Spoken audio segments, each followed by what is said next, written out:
Hey guys, welcome to Roo Hammer. This is season 3, episode 32, and this is going to be our round 18 review of all the happenings in the NRL and our loss to the Parramatta Eels. And we'll look ahead to our crucial match against the Canberra Raiders on Saturday. But thanks all of you guys for joining us across Facebook and YouTube. And before we get started, just want to acknowledge our wonderful Patreon supporters as always. It's your awesome support that enables us to upgrade our visual presentation through Restream as you're watching and to bring you all the content and the guests that you guys enjoy. Hammer, mate, how's it going? You had a bit of a road trip on the weekend.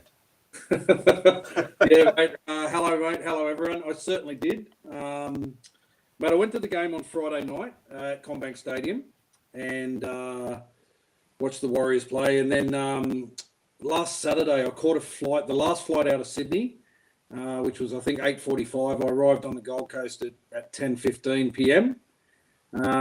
Got straight in my eldest daughter's car, Britt, and then did the overnight drive from the Gold Coast back to Sydney. So she was coming down for a 2-week break. She was driving down, coming down here to spend 2 weeks catching up with family. And, you know, as a dad, mate, I just didn't want her driving that drive on her own.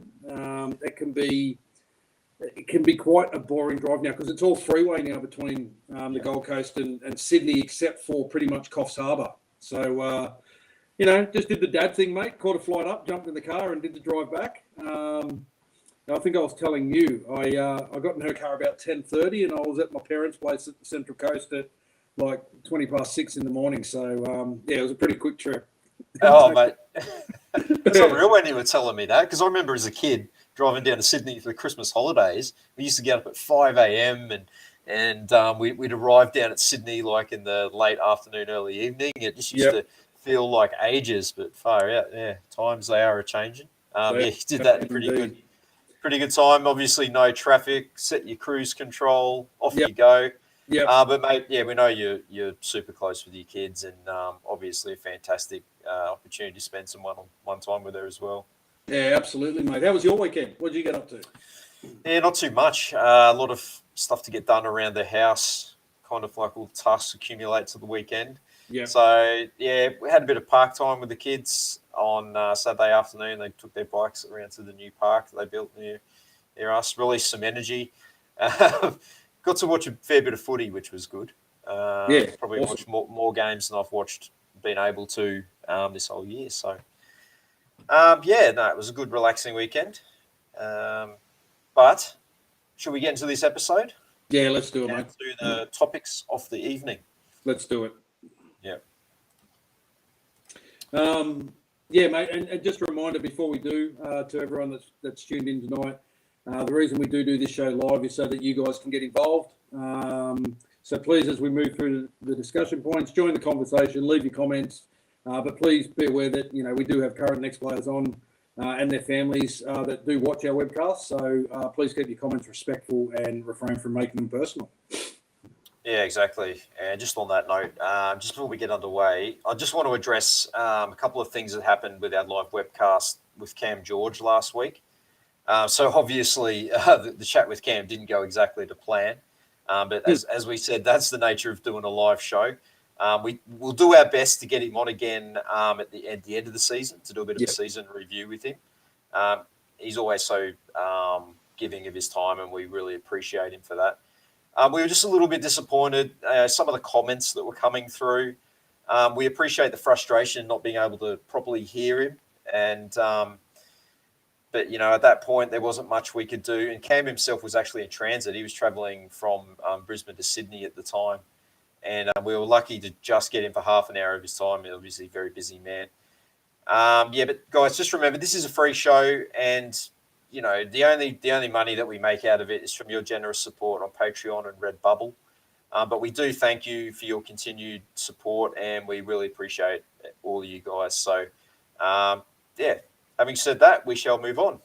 Yeah, well said, mate. And just on Cam George and the interview last week, for those that weren't able to fully comprehend what he said, the main points of discussion were how good it was to get back to New Zealand and play at Mount Smart, that the team was overwhelmed with the support, and those scenes at the stadium with the team running out. He did talk about Andrew Webster, who was announced as our head coach on a 3-year deal commencing 2023. At this stage, there's no discussion or decision on Webster's support staff and assistant coaches moving forward. But he did say a guy like Stacey Jones, who's an icon at the club, will have a role somewhere in the club. He explained the circumstances around Reece Walsh's departure, which have obviously been heavily detailed in the media. He did say if the Warriors were unable to find a suitable replacement, that Walsh would not have been released. So the whole C&K thing kind of helped that move forward quicker than what a lot of people thought it would. He did confirm that the Warriors only allowed him to talk to the Broncos and no other team because that's where his desire was and that's where he came from. In regards to Ty Martin and the rumours around that, he said, he's not under contract with the Broncos, so there is no way he can be used in a swap deal with Reece Walsh. As we all expected, yeah. Yeah. And there's no official word on whether TMM will be at the club, but they may talk to him. He said there was no discussions on Jesse Arthur staying on the Warriors, even though Walsh is going to the Broncos. He did say Jesse's quite happy to return to the Broncos next season, so that's probably where that is at the moment. And just no further updates when we asked him on NRL teams taking their home games against the Warriors back to New Zealand next year. He said there was no updates on that at this point in time. Fortunately, it seems like a bit of an impasse there. Yes. It's like neither party is probably willing to take on as much of it as the other party would want. Correct. Yeah. So we'll see what happens. Yeah, we're just hoping that a few of those teams, probably excluding the Raiders, might come to the party. And the Storm. And the Storm. Yeah. In fact, they locked in before they even ask what games they want. Apparently, that's already there. So, yeah.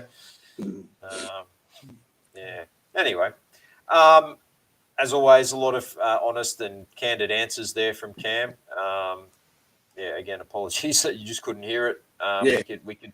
I think we could hear a little bit better than what was coming across on the live stream. Well, I said to you that I was actually trying to lip read him to work out what he was saying. So I don't know how good my lip reading skills were, but yeah, it was dubbed as like monkey magic or something like that. Yeah. All right. On to last Friday night's game at CommBank Stadium that you were in attendance. Yep. It was the Eels that came away with the 28-18 victory over the Warriors. And the Eels, 28 points. Blake with a double. Papali'i, Gutherson and Sivo with the tries. Moses 4 from 5. Warriors, 18 points. Came from tries from Montoya, Gozzi and the Merchandise. Johnson, 3 from 3. A couple of sideline conversions there. Yeah, kicking well, isn't he? He's very well. 8 from 8 with the kicking duties now. He's only missed one. I think he missed one in the first round, and then since then he's just slotted them. Yeah. 3 milestone games for 3 of our boys. Ewan Aitken playing his 150th NRL game, and both Adam Pompey and Chanel Harris-Tavita their 50th NRL and club games as well.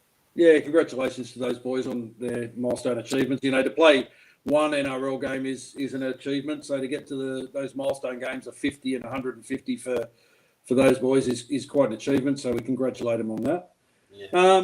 It was an interesting game, mate. I was there, as you said. I went with a couple of friends who got us some tickets. It was a really small section of Warriors supporters in the crowd, although Danica Mason and Freddie Fittler did their best to make it look talking it up. Yeah, like there was a heap of Warriors supporters there. They came to that little corner where they had us shoved in the corner there and did a pocket. Yeah, it was. Did a little bit of a feed. I think it was at halftime of the Channel 9 broadcast. But mate, the initial 10 minutes of the game, we got through a ton of defence. The Eels had quite a few sets of 6 on our line, and our defence held firm, which kind of drew praise from everyone. However, if you look at it in the context, it was our ruck discipline that enabled the Eels to have that many sets on our line and build that sustained pressure. We had 3 ruck infringement sets set restarts inside that our 30-metre zone, and eventually, under the pure weight of possession, our defence cracked, and Wonga Blake was able to score a pretty easy try for them to get their point scoring underway. It was encouraging. I mean, our line held firm, and we repelled them for like 3 straight sets, so they had a couple of dropouts there. Something that we haven't dealt with too well this year, or for a while actually, is that sustained pressure. Yeah, and it looked like we might have turned the corner. And the boys were pumped, like when they took was Simonson over the sideline, or was it Sevo? But yeah, when the winger went over the sideline and they were high fiving, it's like the boys are on. But as you said, sheer weight of possession and a very, very soft try, Wonga Blake's first one. Yes. Kind of took a bit of steam out of the momentum that we built. At the other end of the field, it was good to see us not revert to the old crash play. Usually in a set of 6, we try to turn the inside ball in for 3 crash plays. Hasn't worked all season, so it's good to see that we've moved away from that. Instead, we were moving the ball from left to right, but the problem was we weren't really going forward, and it was quite easy to defend with the sliding defence. We were going sort of from sideline to sideline, so it's a new set of issues there.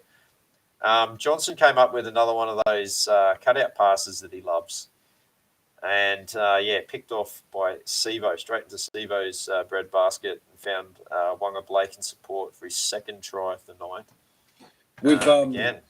We've had a lot of debate about Sean Johnson and his cutout pass, and we've been very critical of him trying to use this play all season because it hasn't worked for him. He was picked off against the Raiders and the Cowboys. Against the Broncos, it was only a drop ball. Only Oates that dropped it. Yeah, Corey Oates, exactly. Yeah. And I think the Knights he got picked off again, and other occasions he's tried that pass and he's put it over the sideline. So.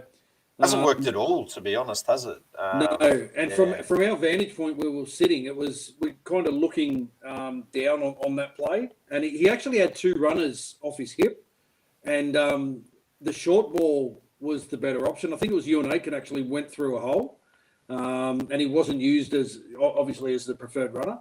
But yeah, he prefers that long ball, and in the 18 rounds of footy so far, it just hasn't worked out for him once this season, really. Yeah, Mark says he needs to try the Harbour Bridge pass. Yeah, I'll up it over. Maybe we can add that to the kit bag. Look, a try to Hectic Montoya before halftime kept us in the contest, and for the opening 15 minutes of that second half, it actually got into a bit of an arm wrestle. But then, of course, he came back to haunt us. Why did we let him go? Isaiah Papali'i. Of course, he scored a try against us in the 55th minute. And then a try to Gutherson 3 minutes later.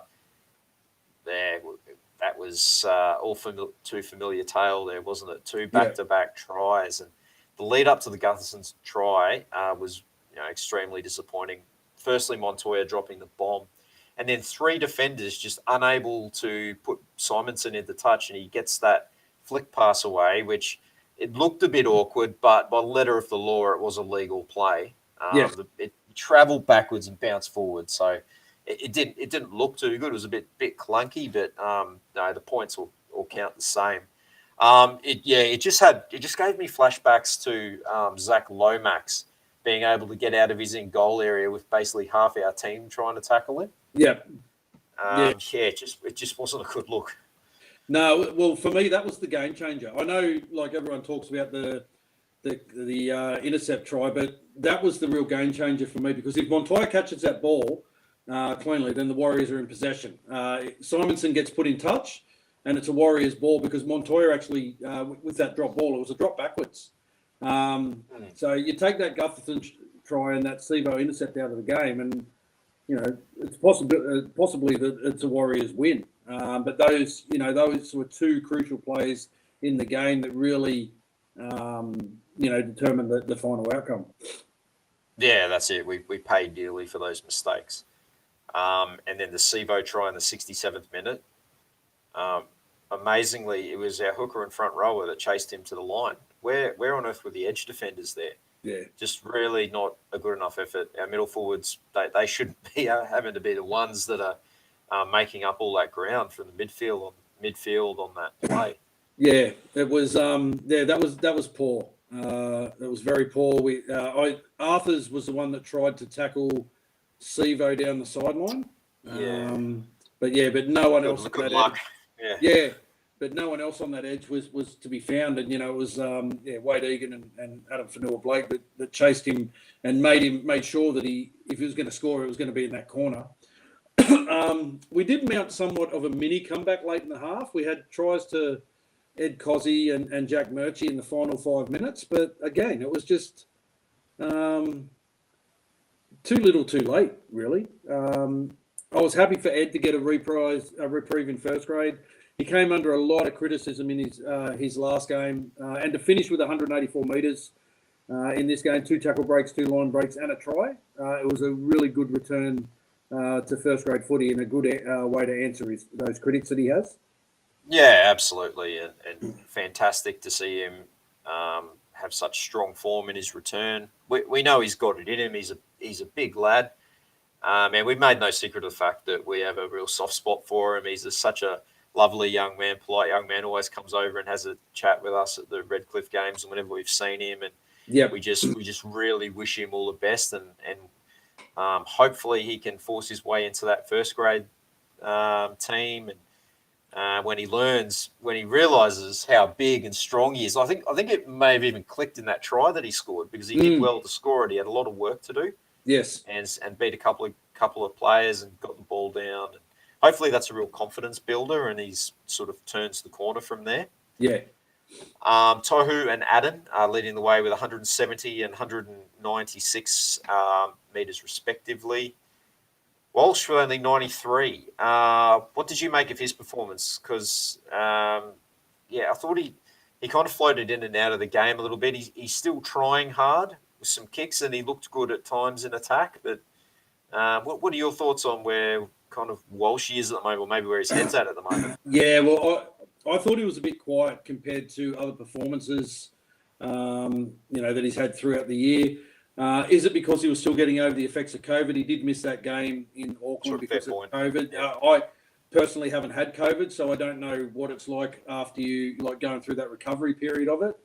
I do know that quite a few of the boys were still pretty sick leading into this game. Jazz was quite sick. I caught up with Josh Curran at the end of the game, who I'll talk about a little bit in a couple of minutes. He was a little bit under the weather and that, so I don't know if there was some sort of bug going through, or now that he's signed that contract with the Broncos, is he just going through the motions until the season's end? I mean, he's a competitive guy. We've seen that, and he still tried a few things. Like he came very close to scoring just before Ed Cozzy scored his try with a run to the line, but he wasn't as involved in this game. He's still kind of putting an effort in, but it's not the. But he's not invested long term in how our team goes. So his efforts look to be a little bit diminished. And maybe, we should probably chat about what's been said in the media today too, which I saw that and was a little bit pissed off. Reports linking him to an early release in the next couple of weeks, and then going to the Melbourne Storm or something like that till the end of the year before he links with the Broncos. I don't like that kind of shit.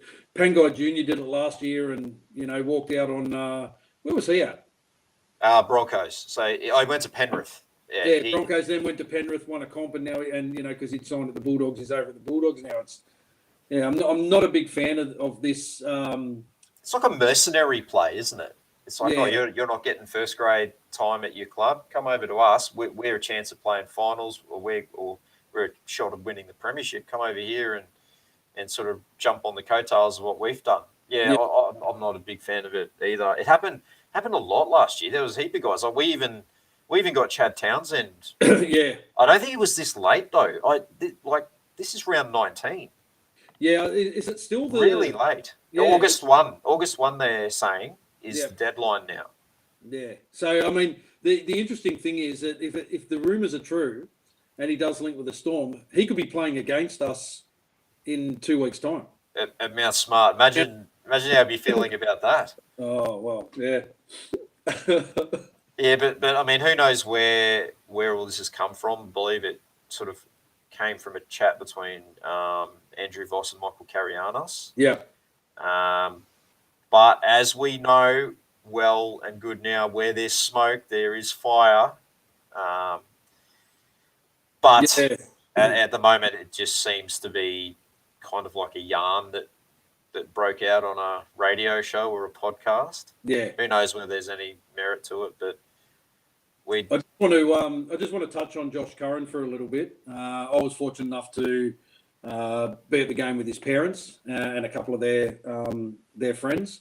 And I ask everyone to cast their mind back to when Isaac Luke played at the Warriors. And one thing I found when Isaac Luke played at the Warriors, it's win, lose or draw at the end of the game. Isaac Luke was that one player that would stay out, going along the fence and chatting to the fans. I've got memories of Dingo.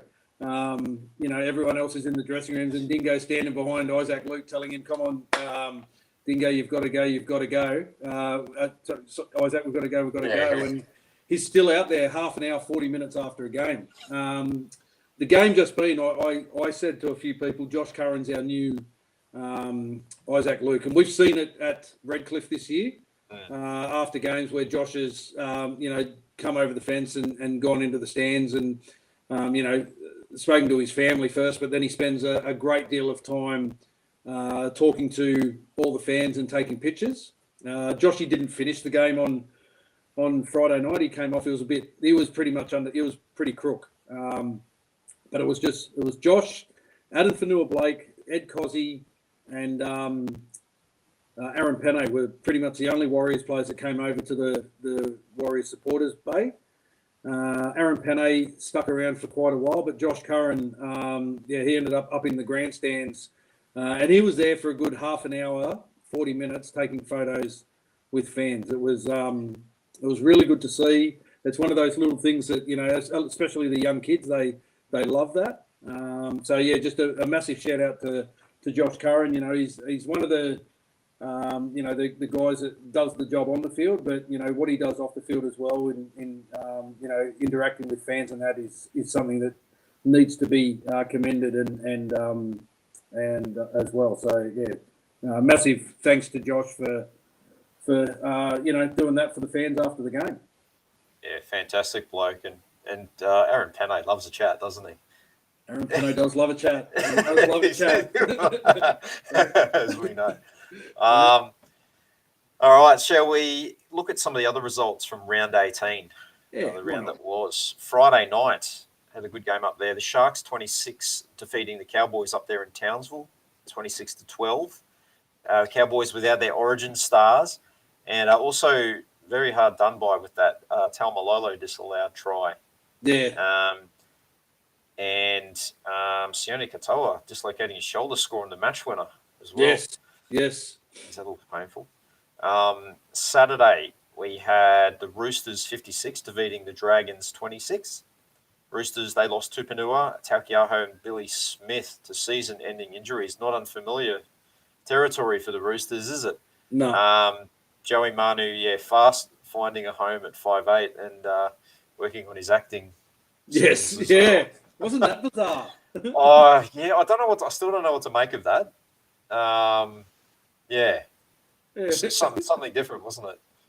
The old stiff leg, and then actually, no, I'm all right.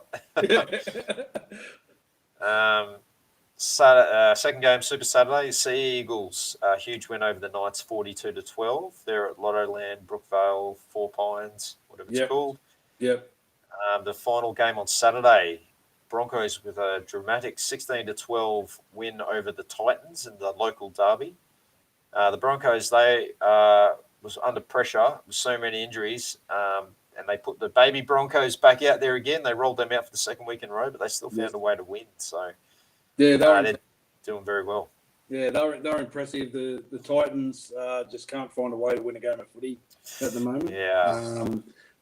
Panthers 18 Sunday. Panthers 18 defeated the West Tigers 16. This was a close game. The Panthers resting all 7 of their origin stars, which Brett Kamali claimed was disrespectful to the Tigers. But they still won. So Brett. Yeah, I was in two minds about that. Like I know where he's coming from, but at the same time, you'd be like, oh, at least you're giving us a break. Ivan Cleary did say that regardless of who they played, they were always going to do that at the end of Origin. Yeah, I think he just looked at the draw and thought, yeah, that's probably the ideal place to do it. So it was funny on 360. They were slamming Noddy for his post-match press conference. Did you see that? Now how he's saying, oh yeah, well I used the fact that they rested all their players for motivation, and they were going on about it. He started talking and he probably had a bit of verbal diarrhea, not being an experienced coach. Yeah, he said he didn't know when to stop talking. They had a bit of a go at him, but it's like it's isn't it refreshing?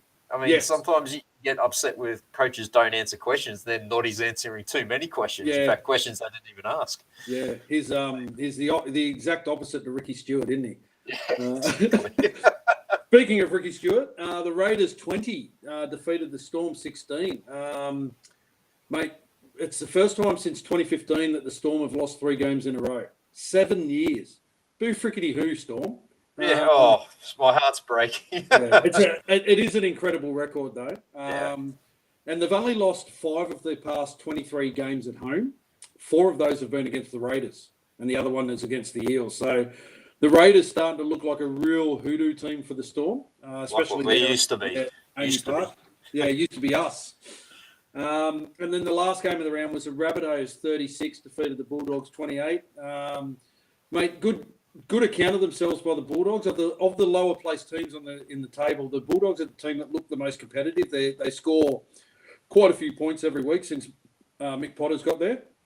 They actually led that game 28-22. It was soaring, wasn't it? Yeah, to the late flurry of tries to the Rabbits. So they lost the South Sydney Latrells. By the way, the media was going on about it. Oh, don't know you what, yeah.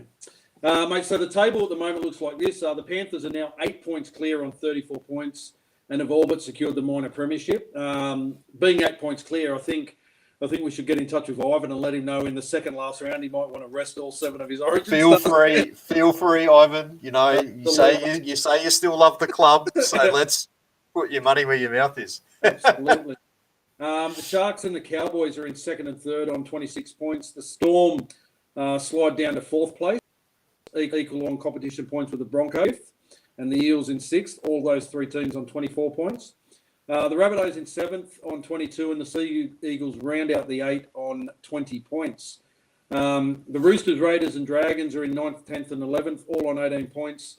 The Warriors, even though we lost, we jumped ahead of the Knights on for and against, but still 6 points behind those teams that are just above us on 12 points. The Knights are also on 12 points, 13th on the ladder. The Bulldogs, 2 points behind them in 14th, and then we've got the Titans and the Tigers both on 8 points. The Tigers' inferior points differential leaves them with their, what do they call, paws firmly on the wooden spoon. Paws. Yes, let's hope it stays that way. Yes, there's a fair bit of chat here. A lot of questions about Dejan Azi and his future at the club. We'll get to that in a minute because we're about to talk about the team for this week.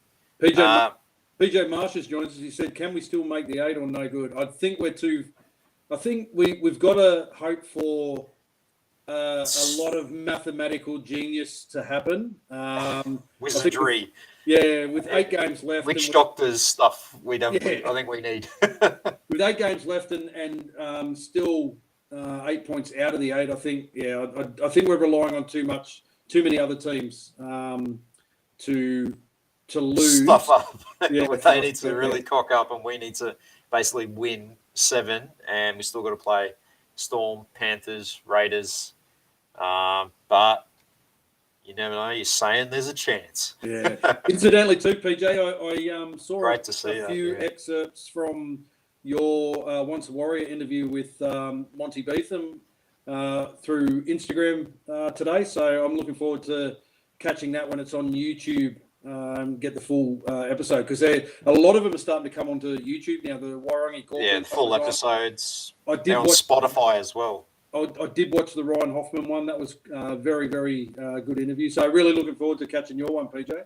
Yeah, can't wait to watch it, legend, and thanks for tuning in as always. Yes, we will have a look at the team named to take on the Raiders this weekend down there in Canberra. So the team named is... it's not that team that's in front of us, is it? It is not. I just thought I was about to go Reece Walsh. It's not. It's Chanel Harris, Tavita, Montoya, Arthurs, and Pompey. And coming back into the team, DWZ. In the halves, the man himself, Dejan Azi, makes a return to first grade alongside Sean Johnson. And we've got AFB, Egan, Harris, Aitken, Curran, and Tavunga. And the bench has changed. Have you got the new bench there? Our bench is Reece Walsh, Bundy Afoa, Aaron Penne, Jack Murchie. Yes, indeed. And the extended bench, I think it's Cartoa, Berry, Ed Cozzy, Ronnie Volkman. And Jackson Frey. Yeah. Interesting changes by Stacey Jones. Reece Walsh moving back to that interchange bench with Chanel starting at fullback and Dejan Azi getting a recall to the top grade. For me, mate, if Dejan's not featuring in their plans for next season, then there's no real point of selecting him. Like Volkman's named on that extended bench. They could have kept CHT in the halves and used DWZ at fullback and maybe retained Cozzy on a wing. So the fact that they've brought Azi into this into the run-on team this week, maybe they're having a look at him with a view to upgrading his contract for next season because he is not contracted to the club next season. What do you make of that? Yeah, well, it says a fair bit really because you do have Ronnie Volkman there who is the future of the club. Whether or not he's struggling with an injury or they just want to give him a bit of a spell, being a youngster. But I love the fact that Dejan's back in the team. He made his debut against the Raiders this year. Yes. And as I was saying to his mum during the week, it'd be great to see him carve up the Raiders twice in one season. Yeah. That was his only first grade win, wasn't it? Correct. His Warriors debut. They made a handful of game appearances for the Cowboys and didn't get a win. So yeah, look, he's a big body.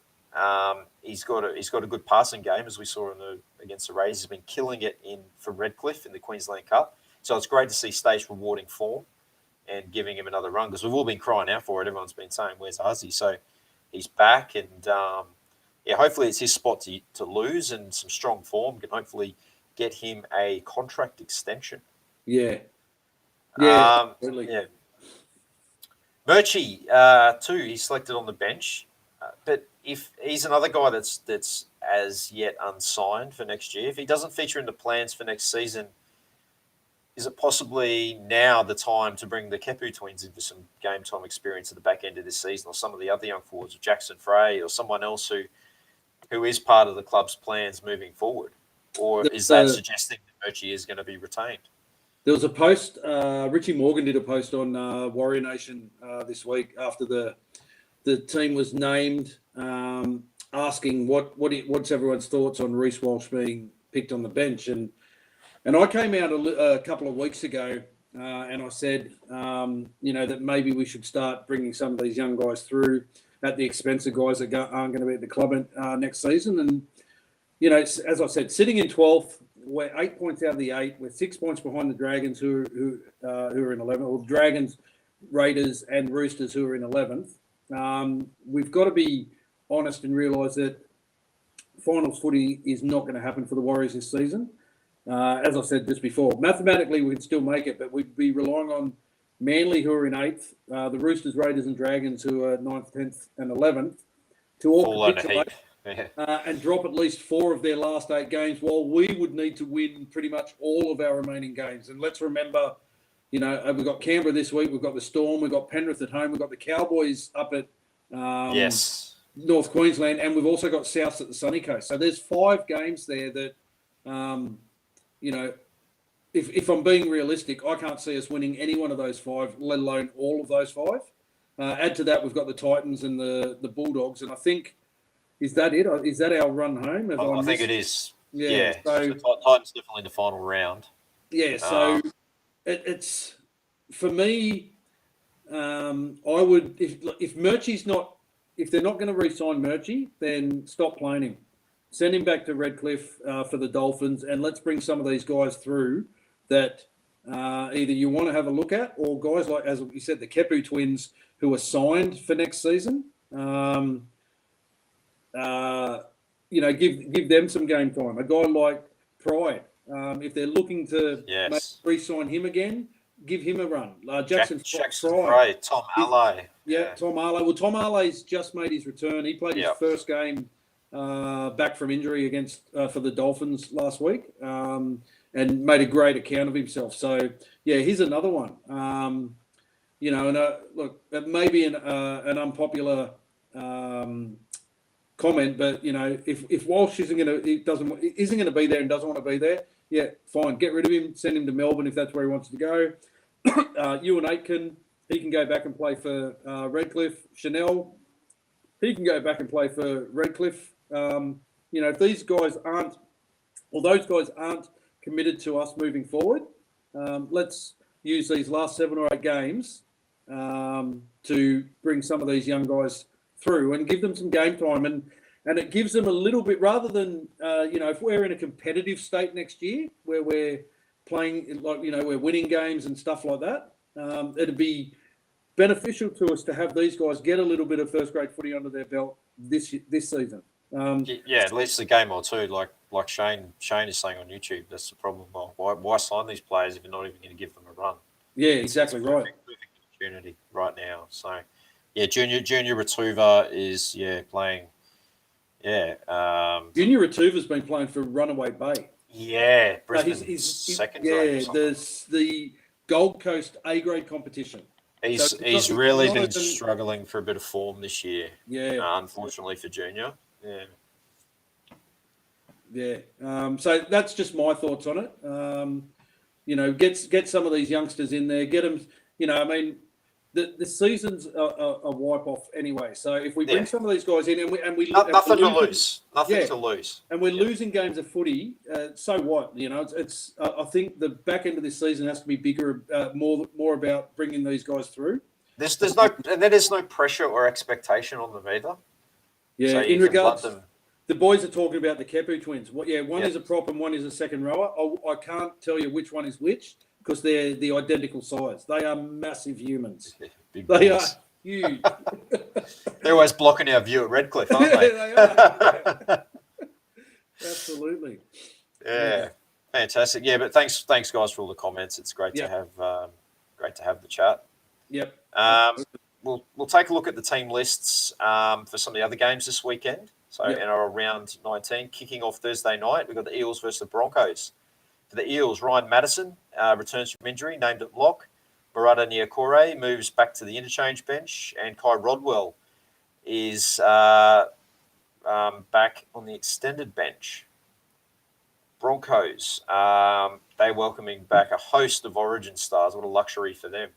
Corey Oates on the wing, Kurt Capewell, Pat Carrigan, and Payne Haas all named to return. Quite handy replacements. Jake Turpin named at hooker. Selwyn Cobbo still missing though. How good has Hoskins been? The son of the mule. Yeah, absolutely. Completely opposite to the way his dad played. I remember him as a second row for Manly and South back in the 80s and 90s. He's been really good. What do you? Who's you picking that game, mate? Yeah, I'm going. Oh, it's a tough one. I think the Broncos can cause. I don't know if it's an upset, but I think the Broncos can get the job done away from home. The Eels weren't super impressive against us. They kind of went through the motions and did enough to win. So I think the Broncos, with all that firepower back, will have a little bit too much for the Eels. I think it'll be 1-12. Broncos 1-12. I'm going to pick the Eels simply only because they're at home. I'll tip the Eels at home. These two teams actually play against each other in another 3 or 4 weeks again up at Brisbane. It's weird how the draw works sometimes, isn't it? Yeah. It is. Just replying to Ciala, he's asked, are they Fanua Blake big? They're actually bigger. They're actually bigger units. I don't think as athletically gifted as Fanua Blake is. and haven't seen a lot of them play, obviously at Redcliffe. But yeah, they are big units. Friday night, first game Friday night, we see the Dragons hosting the Sea Eagles. I'm not sure if this is at Wynn or at Cogger. I'm not sure which where they're playing. Yeah. Really makes no difference, I think. Moses Umbai has been named in the centres for Moses Sully. So one Moses in, another Moses out. Parting of the Moseses. Yes. Billy Burns, he's named to start in the back row, which has moved Tarek Sims back to the bench. And the rumours about Tarek Sims joining the Storm for the last couple of rounds this season won't go away either. For the Seagulls, the mad scientist originally, he named an unchanged 17, but it's now revealed that Jake Trebojevic has come down with COVID. So he won't be playing. So it'll be interesting to see who they bring in. Mate, I'm going to tip the Seagulls. I can't tip the Dragons with any confidence. Sea Eagles for me. Old Duncan Hasler. Send me in the direction of danger, Azim. If anyone that's seen Robin Hood, Prince of Thieves, Duncan, the butler of Robin Hood, he just reminds me of Des Hasler for some reason. I think the Sea Eagles will be too good for the Dragons. They seem to have hit a bit of a wall, and all of a sudden, the talk about Anthony Griffin being sacked again has come up after two losses. So it doesn't take much for him to get dragged back into that conversation. No. Who'd be a coach at the moment? Seriously, mate. The other one too is the talk. The Titans have come out and said that Holbrook won't be getting sacked. He will be their coach for 2023. They've sacked all of his assistant staff, but they've kept him. That's ridiculous, isn't it? I was going to say that normally means that he'll get sacked like tomorrow, doesn't it? Yeah. That's what they're saying with Brownie. He'll be our coach for the rest of the season until he did say that. Yes. Yeah. Anyway, tough gig, NRL coach. Yeah. And to another club with a coach under pressure, it's the Knights versus the Roosters. And for the Knights, Inari Tuala named in the centres for the injured Bradman Best. Can't take a trick at the moment, Bradman Best. Can't stay on the field. Heimel Hunt named on the wing.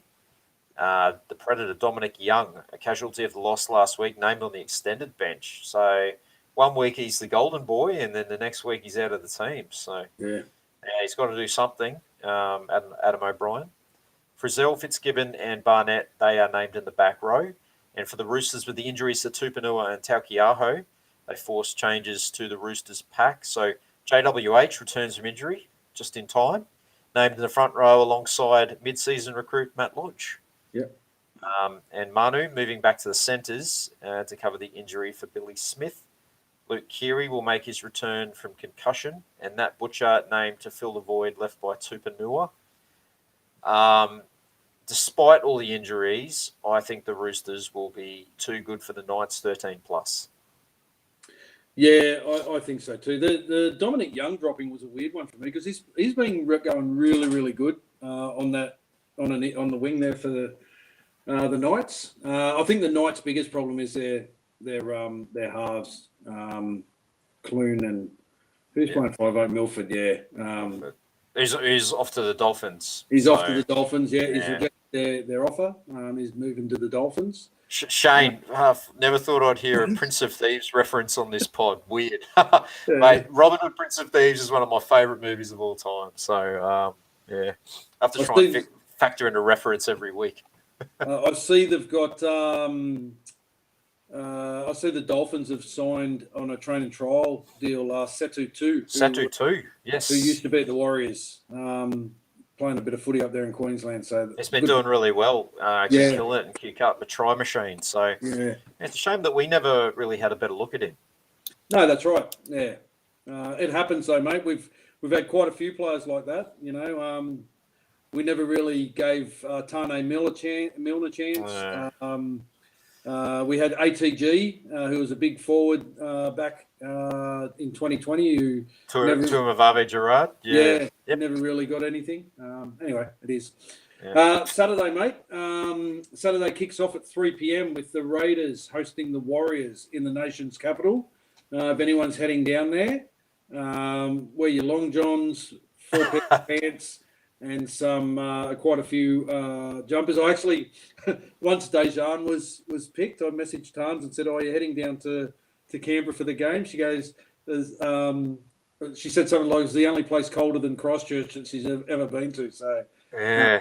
It's not freezing. yeah, mate. I've gone to a lot of games at Canberra. It's a great place to watch footy, but depending on what part of the season we get the Raiders, it can be the experience can be quite. I've gone there in July, and it was very very cold. Anyway, for the Raiders, Albert Hopewadi is named on the wing for the suspended Jordan Rapana. That's the only change for the Raiders this week.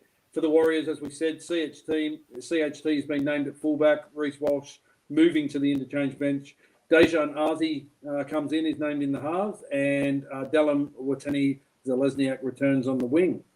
So, hey, Dommy. Hey, Dommy, who's going to win out of the Warriors and the Raiders? Who do you think? Warriors or Raiders? You're thinking about this for a little bit too long for my liking. Warriors, yeah, of course.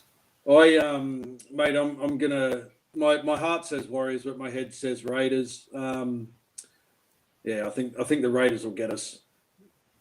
Yeah. Fortunately, I'm much the same.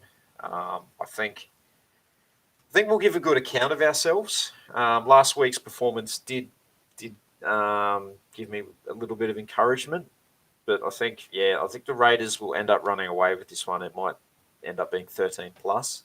Yeah. Mark Roberts. Ko Iro is actually Kevin Iro's son. So, son of the beast. Yeah, Tony the original Iro's, beast. Nephew. So he apparently goes all right too. I think he played for the Cook Islands in that rep round too. Yes. Yeah, there was an Iro in there. Yeah. Can enjoy the game on Saturday. We're going to need a lot more than a couple of spare blankets, mate. Anyone got any bush shirts that you can, after a few spare picnic blankets? Oh. Yeah. Next up, good game, this one. Well, shaping up to be a very good game. It's the Panthers versus the Sharks. And the Panthers, the 7 rested Origin players, they all return from their week off to take their positions in the starting side. Sharks, Connor Tracy moves to the wing for Sione Katoa. Talakai back to the centres. Looking forward to watching this one, but I think Penrith will resume normal transmission. I'm expecting a big performance from them after Origin. Cleary will want a really big game. Cleary and Luai. Yep. So I'm expecting a big Panthers win. I haven't looked at the Panthers draw running home. So apart from the fact that we play them in the second last round, but they're going to need to drop a game before going into the semis, I think. I don't think this will be the game that they do it, though. I think, as you said, all their players coming back from Origin, I think they'll be primed, for a big one. And Penrith at home, they don't lose too many at home. No. The Rabbits take on the Storm in the last game on Saturday night. That's another cracking game of footy. Jed Cartwright, he retained his spot in the centres alongside Isaiah Tass. They've got some injuries in that back line for the Rabbitohs, but they keep kicking on. Damien Cook returns from his week rest after Origin. Might have been catching some beach sprinting or something like that. Feeling the sand between his toes. Absolutely. And Cameron Murray, he's also named to return following the concussion he suffered in Origin. For the Storm, Nick Meaney moves to fullback for the injured Ryan Pappenhausen, which moves Tyrone Wishart onto the wing. Mate, we talked about the Storm having only lost 3, like it was 2015, the last time they lost 3 games in a row. I don't know when it was when they last lost 4 in a row, but I reckon they'll be losing this week. I'm tipping the Rabbits. I've got no faith in the Storm at the moment. They just look a bit beat up. So I'm going to tick Latrell to beat the Storm this weekend. The South Sydney Latrells, I think they'll win as well. Which I don't know if that's good or bad for us playing them the following week. But hey, there's no better time to play them, I suppose, if they're coming off 4 losses in a row. Absolutely. Which is, I think it'll be close. I don't think they'll get blown away, but who was the last team? Pardon the pun. Who was the last team that we played that had 4 losses in a row that we played back into form? Was that Manly? Back last year? Yeah, last year. They'd lost their first 4 games and we, DCE. I still feel dirty about supporting him in a Queensland jersey after all the pain he's caused me over the years. I know. I like him. I like him for 3 games a year, and that's it. Yeah. Moving on to the Sunday ticket, and we have the Bulldogs versus the Titans. Battle for cellar dwellers here. Yep. For the Bulldogs, Josh Adokar named for the Bulldogs despite reports he's injured. Surely he's out. Declan Casey and Braden Burns retained in the centres. For the Titans, Jojo Fafita, he had a very good game against the Broncos. Retains a spot on the wing. Excellent debut. And Holbrook is named an unchanged lineup. Where do you go here? Who do you pick here? I'm going to have to stick with the Bulldogs. Their form has been much better over the past, say, 6 weeks or so. I think it'll be a close one, and I think there'll be a lot of points scored. I can see this being a bit of a try fest, a bit like the Rabbitohs game last week. So, yeah. Well, as I said earlier, Bulldogs. As I said earlier, of those bottom place sides, the Bulldogs seem to be the team that look the most likely to score points. Burton playing in the halves there, he's got a great understanding with a lot of the guys that are around him. They've been scoring, on average 20-something, I think 22 points a game since Mick Potter's gone to the club. And the Titans have just been ordinary. I reckon the Bulldogs, and I think the Bulldogs will do it easy too. I think it'll be 13 plus. Yeah. And the final game, Toddy's Cowboys take on the West Tigers. For the Cowboys, they welcome back their Origin stars in Holmes, Tuolungi, Dearden, Gilbert, and Nanai. They're all named in the run-on side. Kyle Felt named on the wing, which moves the Little Hammer, Tabuai-Fido. He moves back to the bench. A good-looking bench with Granville, JTB, and Griffin Neame. And Luciano Leilua, he's moved to the front row to accommodate the returning Gilbert and Nanai, filling that void left by the injury to, what's his name?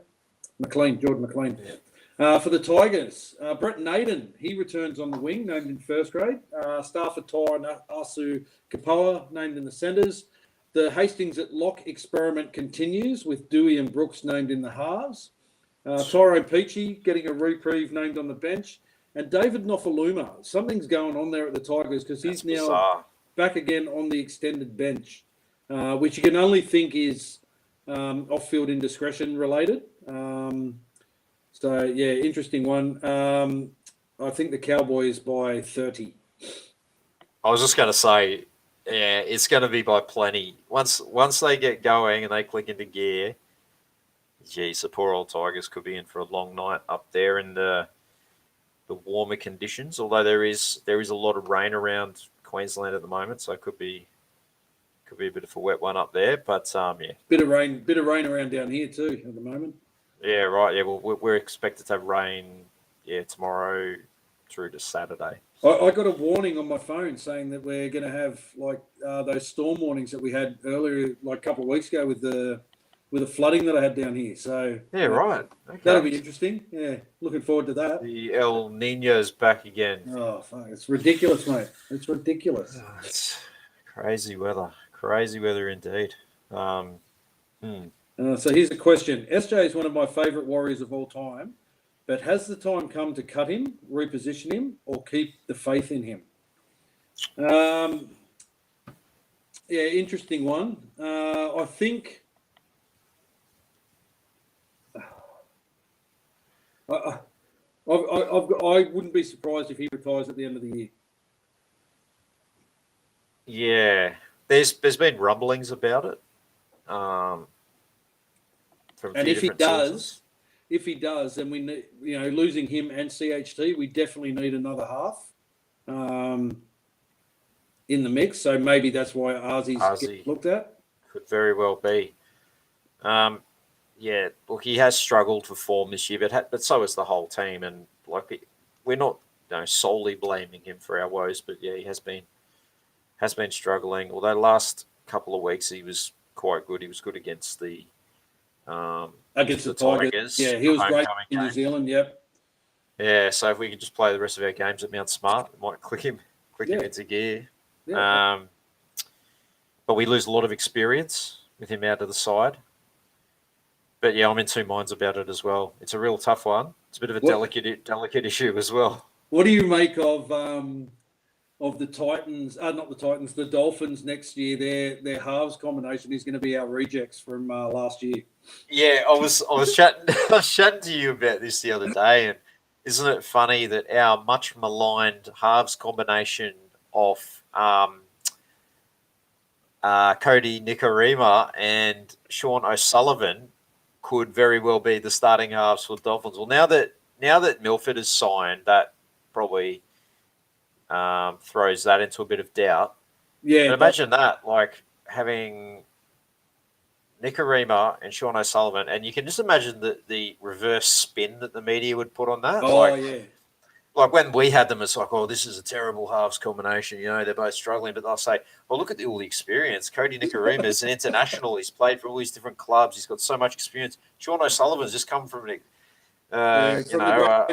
great Penrith system. So it'd be like, oh, it's really encouraging halves combination. Jacko says Milford going to the Dolphins, so Cody will be 14. Yeah, 14, yeah.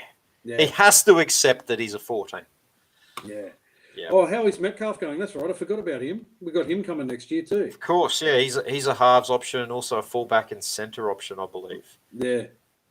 All the talk is, I only saw him play a couple of games last year for first grade, for the Sharks in first grade, towards the end of the season. He looked fairly good, but it's hard to really get a gauge. Yes. On how he's going. But the word is that he's probably more of a fullback, but can play in the halves.